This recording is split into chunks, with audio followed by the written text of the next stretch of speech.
Colombian indigenous radio stations allied to bring the Chiva Caticunsi to COP16. This typical Colombian bus traveled through different indigenous communities for 8 days before arriving in Cali to attend the UN's Biodiversity Conference.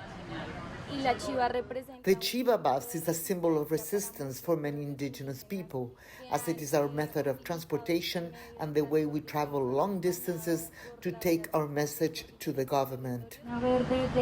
High-level officials have excluded indigenous communities from conservation efforts.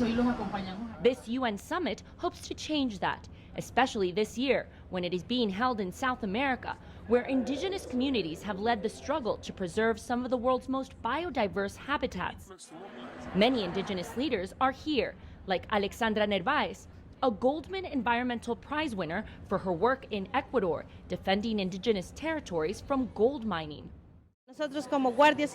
We are raising our voice and saying we do not want any more mining. We do not want all this that ruins our Mother Nature. We want respect and our voice to be heard. If we say no, it is no.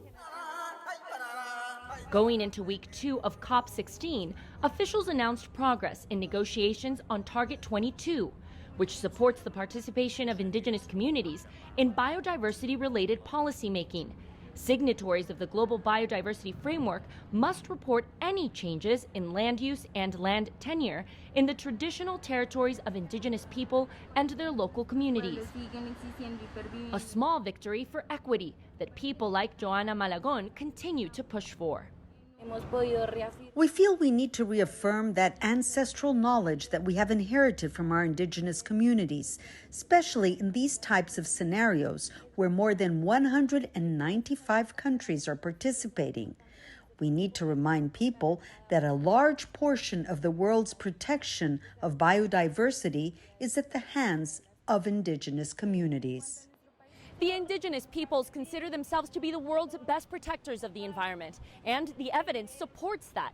In the Amazon rainforest, for example, research shows that lands managed by indigenous peoples show better conservation results than areas protected by the government. Thanks to the tireless work of indigenous advocates, their achievements are finally receiving wider recognition at international meetings like this one. Michelle Begue, CGTN, Cali, Colombia.